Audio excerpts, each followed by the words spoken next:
What's up, everybody? This is Spectacular Smith, and welcome to the Spectacular Experience. What's up, everybody? This is Spectacular Smith, and I am the host of the Spectacular Experience. So it's been a sad day today for me.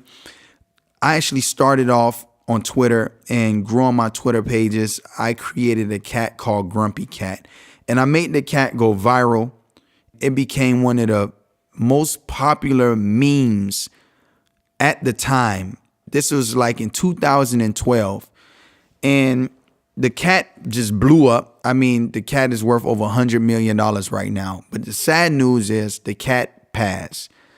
So Grumpy Cat passed, and this is sad, man, just to see the cat leave like that. Like, you know, I know everybody have their time, but dang, Grumpy Cat, man.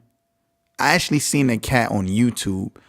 And when I seen a cat on YouTube, I was like, this cat is grumpy as hell. And I made a meme out of the cat and built the Twitter page, and it just went viral, man, within days. The sad part is I never talked about it, so everybody else took my credit.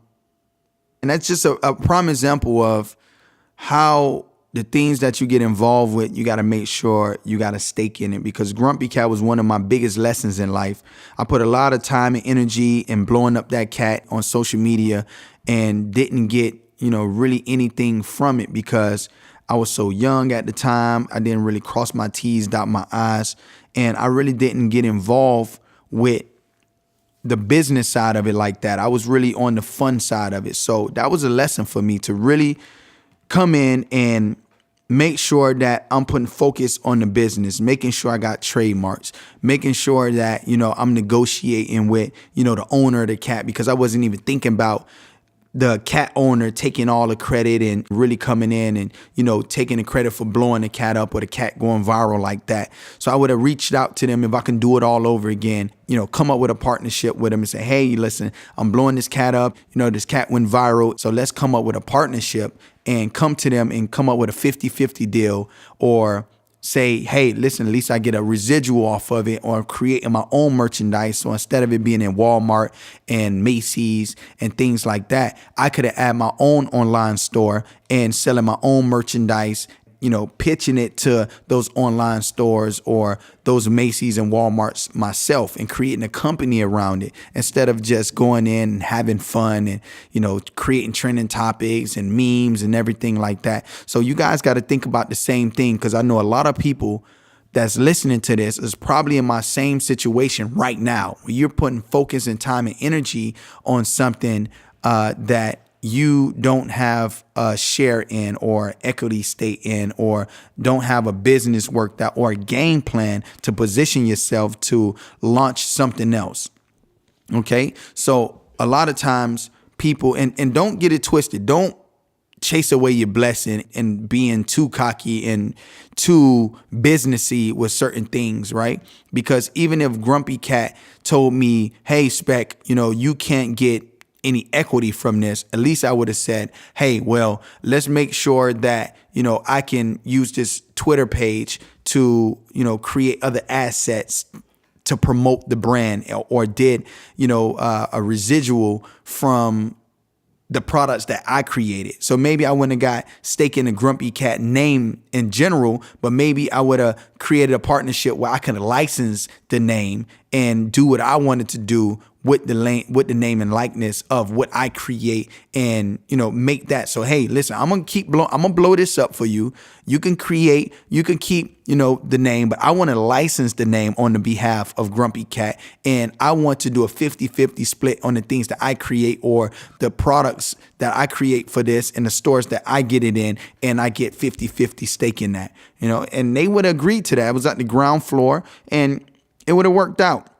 But if you're in a situation that you don't have those grounds to stand on, then don't chase away your blessing because you're trying to be too stern on something, or you think you're too smart in the situation. So sometimes you got to learn from situations or pay your dues, and then come in and use that as leverage to get what you want, because maybe it won't work out for you like that. But I didn't even think in my mind back then to even try to negotiate anything or to cross my T's and dot my I's. Who knows? They probably would agree to everything because they seen the impact I was making online and the things that I was doing for this cat online and growing it to 1 million followers on a Twitter page when at the time only a few hundred people on the Twitter and the whole Twitter community had 1 million followers, right? It was at 100 million users on Twitter at the time, and only like a little under 100 people had 1 million followers, and I was one of them because of my strategies that I implement today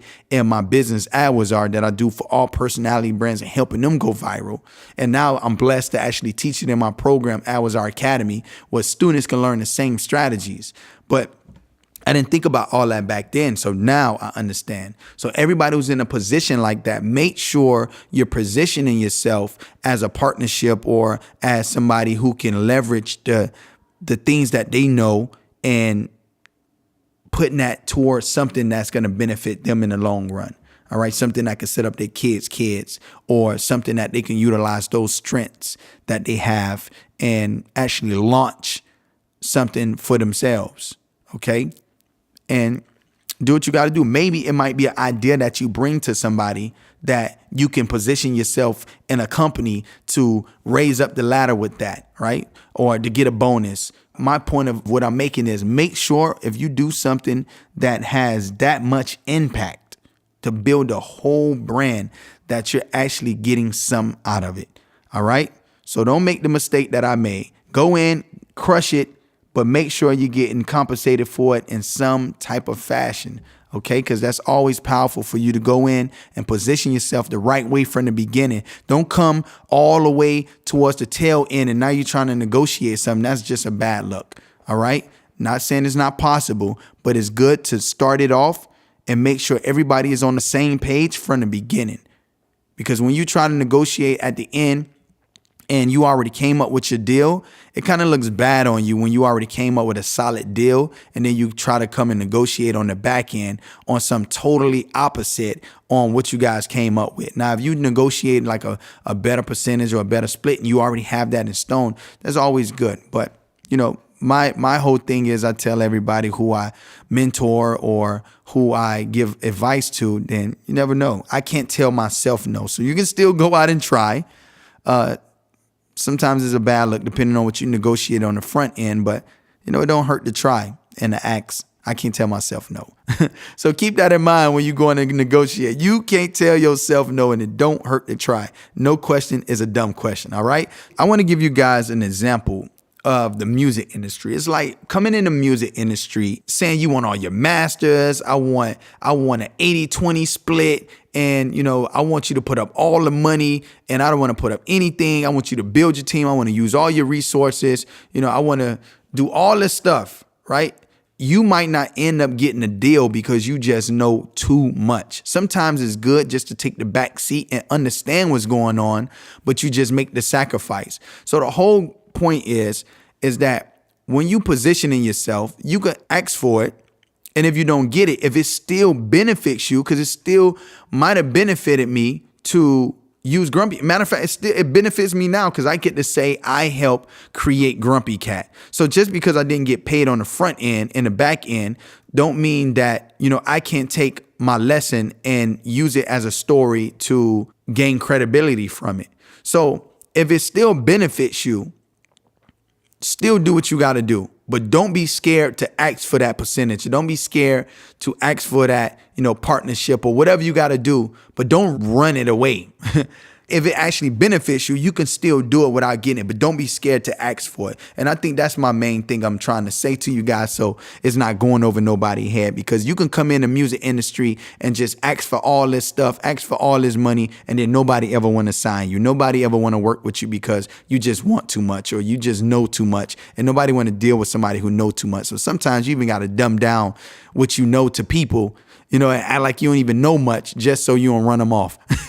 You know what I'm saying? So just keep all that in mind when you're going out and you asking for these different partnerships and you asking for these equities, or you asking to be a number 2 and go for number 2 to number 3, and you asking for what you feel like you deserve. But if you don't get what you deserve, figure out a way to capitalize off of that on the back end. Be real about your negotiations and the work you're putting in and what's the worth of that work you're putting in. So you don't want to overvalue yourself, because that can kill you dead in a deal too, and that can turn people off. So just understand that before you go into negotiating mode.